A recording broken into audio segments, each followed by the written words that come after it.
تو اب ہم اگلی آیت کی طرف آتے ہیں.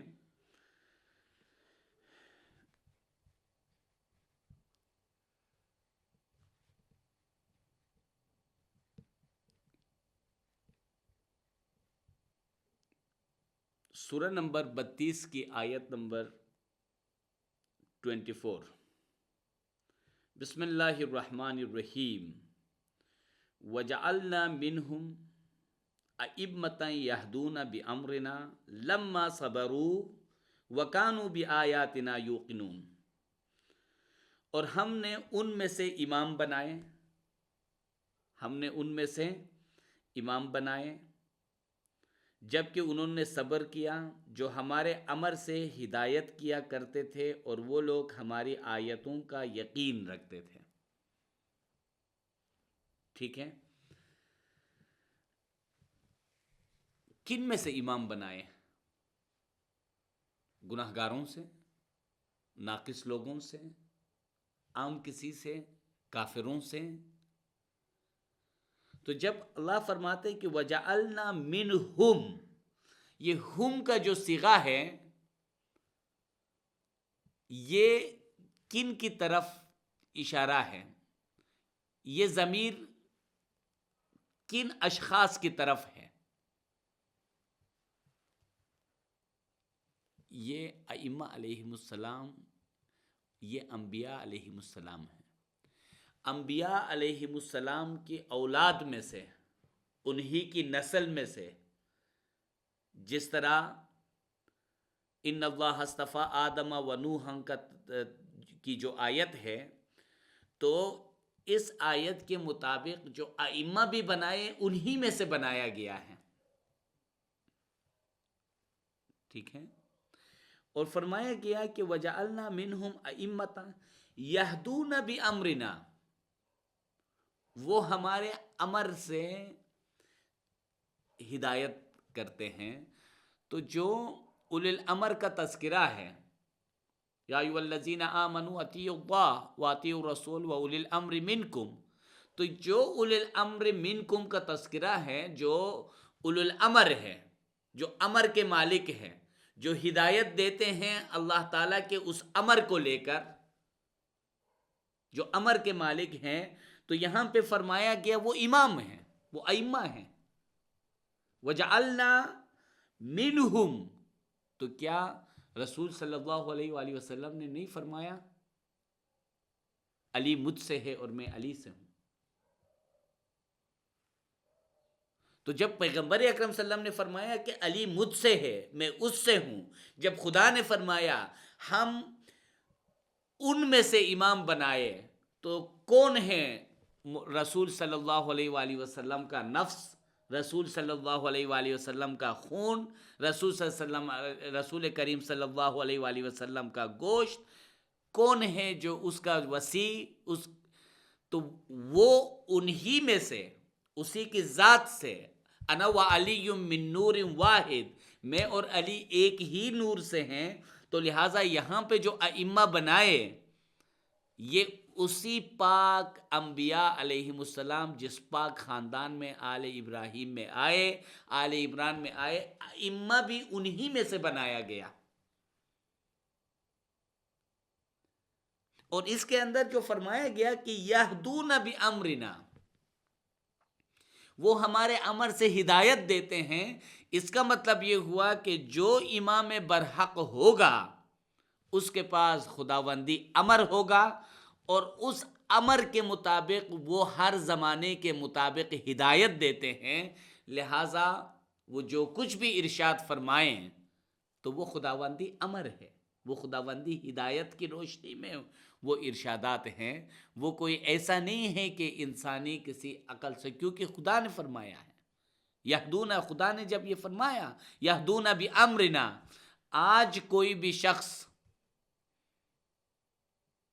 مولا مرتضی علیہ السلام اور اہل بیت اور ان کی اولاد کے علاوہ کوئی شخص یہ نہیں کہہ سکتا کہ میں خدا کے امر سے میں لوگوں کی ہدایت کرتا ہوں. ہدایت کے لیے قانون ہے کہ جس طرح گمراہی، مضل، گمراہ کرنے والا لوگوں کے دلوں کے اندر داخل ہو کر ان کے اعمال پر گواہ بن کر مضل جب ان کو یہ طاقت حاصل ہے تو پھر ہدایت دینے والے صاحب امر کے پاس بھی ایسی ہی طاقت ہونی چاہیے. اور فرمایا گیا کہ لما صبروا،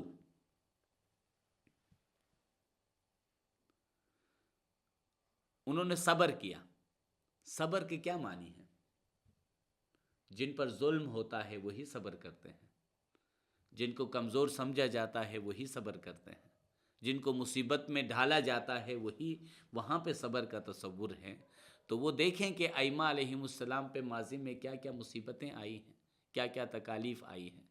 لہٰذا ایک تو ظاہری مشکلات اپنی جگہ، لیکن اس کے علاوہ جو باطنی امتحانات ہیں، جو انشاءاللہ عالم شخصی کے ہمارے ٹاپک کے پہ جو 4 لیکچرز ہوئے ہیں اسی پہ ہم مزید ڈسکس کریں گے کہ انسان جب راہ روحانیت میں آگے بڑھتا ہے تو کس طرح کی مشکل اور تکلیف اور پریشر سے انسان گزرتا ہے. ٹھیک ہے، تو وہ صبر ظاہری بھی ہے اور باطنی بھی ہے. وَكَانُوا بِآيَاتِنَا يُوقِنُونَ. اچھا، یومنون اور یوقنون میں پھر فرق ہے. یہاں پہ یہ نہیں فرمایا گیا یہ جو ائمہ ہیں یہ ہماری آیات پہ ایمان لاتے ہیں، یہ نہیں فرمایا گیا. تسلیم کرتے ہیں، یہ بھی نہیں فرمایا گیا. یوقنون، یقین رکھتے ہیں. یقین کن معنوں میں؟ علم الیقین، عین الیقین اور حق الیقین. یعنی آپ دیکھیں کہ جو اللہ کی معرفت حاصل کرے تو اس میں کوئی شک کی کوئی گنجائش پھر رہتی ہے؟ جو اللہ کے امر سے ہدایت دے وہاں پہ کوئی شک ٹھہر سکتا ہے؟ کیا یہ ممکن ہے؟ تو یہ یوقنون کے اندر مقام حق الیقین پر جا کر وہ اللہ کے کائناتی آیات، انفس کے آیات اور آیات منزل کے تمام حقائق اور اسرار کی معرفت حاصل کر کے وہ لوگ مقام یقین پر ہیں. وہ ایسا نہیں ہے کہ ہمارے سامنے کسی ایک ہستی نے فرمایا تو ہم ایمان لے کر آ گئے. ٹھیک ہے کہ یہ ہستی فرما رہی ہیں تو بات درست ہوگی، اس کو مومن کہا جاتا ہے. مومن اور موقن میں فرق ہے. جو موقنین ہیں وہ اس درجے پر ہیں جو مقام حق الیقین پر جا کر تمام احوال سے گزر کر ہر راز کو ان کے سامنے کوئی پردہ نہیں ہوتا ہے. دنیا اور آخرت ان کے لیے الگ نہیں ہوتی ہے، بلکہ اللہ تعالیٰ اپنی حکمت سے، اپنی عنایت سے، اپنی نوازش سے ان کے لیے تمام دروازے، معرفت کے تمام دروازے، زمین و آسمان کے تمام دروازے کھول دیے ہوتے ہیں. تو لہٰذا وہ خدا کی جو آیات ہیں ان پر مقام حق الیقین پر جا کر وہ یقین رکھنے والے ہیں. ٹھیک ہے. اچھا، اگلی آیت چونکہ اس کی بارہا ہم نے وضاحت کی ہے، سورہ نمبر 36 کی آیت نمبر 12. بسم اللہ الرحمن الرحیم. انا نحن نحیی الموتى ونکتب ما قدموا وآثارهم وکل شیء احصیناہ فی امام مبین. تو اس کے اندر دیکھیں مردگی 2 طرح کی ہیں. ایک تو جسمانی طور پر جسم سے مردہ ہونا، مر جانا. لیکن قرآن کی زبان میں جو جسم سے مر جاتے ہیں، جن کو شہید کا درجہ ملتا ہے، جن کو شہادت کا درجہ ملتا ہے، شہادت کا درجہ ملنے کے بعد کوئی راہ حق میں شہید ہوتا ہے، مرنے کے باوجود بھی اللہ تعالیٰ نے فرمایا کہ آپ ان کو مردہ مت کہو بلکہ وہ زندہ ہیں. اور قرآن کے اندر بہت سارے ایسے لوگ ہیں جو دنیا میں زندہ ہیں، اللہ نے فرمایا کہ وہ مرے ہوئے ہیں، وہ موت میں ہیں. زندگی کیا ہے اس کو پہلے سمجھنے کی ضرورت ہے. آپ نباتات کے اندر، درختوں کے اندر دیکھتے ہیں، پتھر کے اندر دیکھتے ہیں کہ وہاں روح سوئی ہوئی حالت میں، اللہ نور السماوات والارض ہے تو کائنات کی کوئی ایسی چیز نہیں ہے جہاں خداوندی روح نہ ہو، جہاں پہ وہ اس کائناتی اس روح کے اندر کائنات کی کوئی چیز مستغرق نہ ہو۔ اب جمادات میں جہاں پہ سوئی ہوئی حالت میں ہیں تو نباتات کے اندر تھوڑی سی روح نباتی میں اگر وہ زندہ ہیں، جمادات کے لحاظ سے دیکھیں تو پھر نباتات زندہ ہیں، لیکن ان کے اندر صرف گروتھ ہے لیکن حرکت نہیں ہے۔ لیکن حیوانات کے لحاظ سے دیکھیں تو حیوان زندہ ہے، نباتات مردہ ہے۔ اسی طرح اگر آپ حیوان سے انسان کو دیکھیں تو انسان کے اندر روح انسانی ہونے کی وجہ سے انسان نباتات اور حیوانات سے فائدہ لے کر اس کے اندر روح نباتی بھی ہے، روح حیوانی بھی ہے اور روح انسانی بھی ہے۔ اس اضافی روح کے ہونے کی وجہ سے اس معنوں میں اس کو جانوروں کے لحاظ سے اس کو زندہ کہا جائے گا۔ لیکن جہاں پہ روح القدس کی بات ہے، جہاں پہ روح الایمان کی بات ہے، تو روح القدس کے لحاظ سے اگر دیکھیں تو ہم نے عرض کیا تھا روح القدس کہاں سے مل سکتی ہے؟ وہ اللہ تعالی کے خلیفے سے روح القدس کسی کو حاصل ہو سکتی ہے، جس طرح حیوانات سے روح حیوانی حاصل ہو سکتی ہے، نباتات سے روح نباتی حاصل ہو سکتی ہے۔ اسی طرح اگر آپ کسی انسان سے گفتگو کرتے ہیں تو اس کی گفتگو کے ذریعے سے جو آپ کے کان سے گفتگو جاتی ہے اس سے روح انسانی اور روح ناطقہ آپ میں آتی ہے۔ اسی طرح خداوند تعالیٰ کے خلیفے سے کوئی تعلیم لے، کوئی بیعت کرے، کوئی اس میں عزم لے، اس پہ ریاضت کرے، اس کے ذریعے سے اس کے اندر روح القدس آتی ہے۔ تو روح القدس کے لحاظ سے عام تمام انسان بھی مردے ہیں اور روح القدس میں حقیقی معنوں میں زندگی ہے۔ اگر کلی طور پر موت ہے تو جمادات میں ہے، کلی طور پر زندگی ہے وہ روح القدس میں ہے۔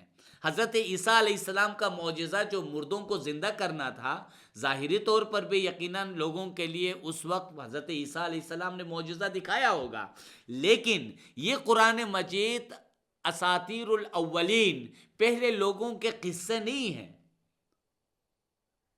قرآن ایک زندہ معجزہ ہے جس کا خطاب ہر دور میں ہر زمانے کے تمام لوگوں کے ساتھ اللہ تعالیٰ کا جب خطاب ہے تو حضرت عیسیٰ علیہ السلام جب مردوں کو زندہ کرتے تھے تو یہ روحانی طور پر ہر زمانے میں اللہ رب العزت کا جو خلیفہ ہوتا ہے اس کے پاس یہ طاقت ہوتی ہے، وہ مردگان جہالت کو علم و حکمت کی دنیا میں، روح القدس کی دنیا میں وہ زندہ کرے۔ تو حقیقی زندگی جہاں پہ روح القدس کی ہے، جس طرح یا بنی آدم اتینی اجعلک مثلی حیا لا یموت، اے بنی آدم میری اطاعت کرو تاکہ میں تمہیں اپنی مثل بنا دوں اور تمہیں ایسا زندہ کروں کہ تجھے کبھی موت نہ آئے۔ ایک وہ زندگی ہے کہ جہاں پہ موت نہ آئے۔ تو یہاں پہ جو فرمایا کہ انا نحن نحیی الموتى، ہم موت سے زندہ کرتے ہیں، ونکتب، ہم لکھتے ہیں، ما قدموا وآثارہم، اعمال آخرت اور آثار دنیا یہ دونوں لکھتے ہیں۔ وَكُلَّ شَيْءٍ أَحْصَيْنَاهُ فِي إِمَامٍ مُبِينٍ، یہ سب امام مبین کے اندر اگر ہے تو پھر وہ روح القدس کی زندگی بھی امام مبین کے ساتھ جڑی ہوئی ہے۔